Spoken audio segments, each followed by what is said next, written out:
Episode 1, ang simula ng Camp X-13. Sa kalagitnaan ng malamig na Arctic, dalawang matalik na magkaibigan ang nagtagpo sa harap ng sumasayaw na liwanag ng auroras. Sina Victor Frost at Darius Flair, mga brilliant scientist at explorer na pareho ng hangaring matuklasan ang misteryo ng kakaibang enerhiyang nagmumula sa yelo at kalikasan ng Arctic.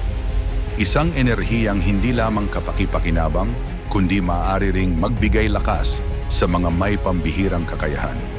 Sa kanilang pag-aaral, napansin nila ang isang di may paliwanag na koneksyon ng enerhiya sa kanilang sariling mga anak.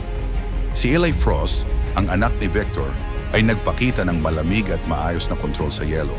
Samantala, si Jackson Flair, anak ni Darius, ay tila nagpapamalas ng init na kayang magsunog ng anumang sagabal.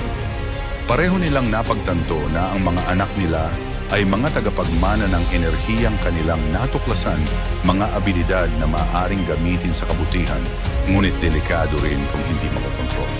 Dahil sa takot na maaaring hindi tanggapin ng lipunan ang mga tulad nila, nagpasya sina Victor at Darius na lumikha ng isang ligtas na lugar para sa mga tulad ng kanilang mga anak. Sa tulong ng kanilang kaalaman sa teknolohiya at agham, itinatag nila ang Camp X-13, isang lihim na kampo na hindi maabot ng karaniwang tao.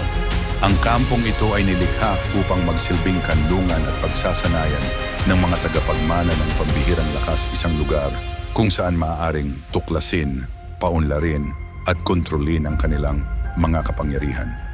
Sa paglipas ng mga taon, ang kampo ay naging saksi sa maraming kwento ng sakripisyo at tapang.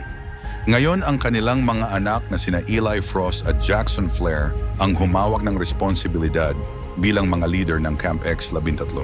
Sa kanilang patnubay, matutuklasan pa ang iba pang mga individual na may pambihirang kakayahan na unti-unting bumubuo ng tinatawag na X-13 team.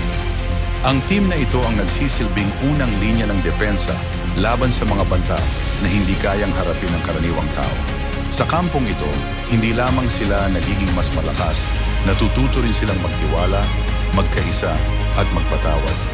Ngunit sa bawat kwento ng tagumpay, nagtatago rin ang mga lihim at panganib na naghihintay sa mga susunod na kabanata ng Camp X-13. Ang bawat kwento ay may simula at dito nagsisimula ang laban para sa kaligtasan ng mundo.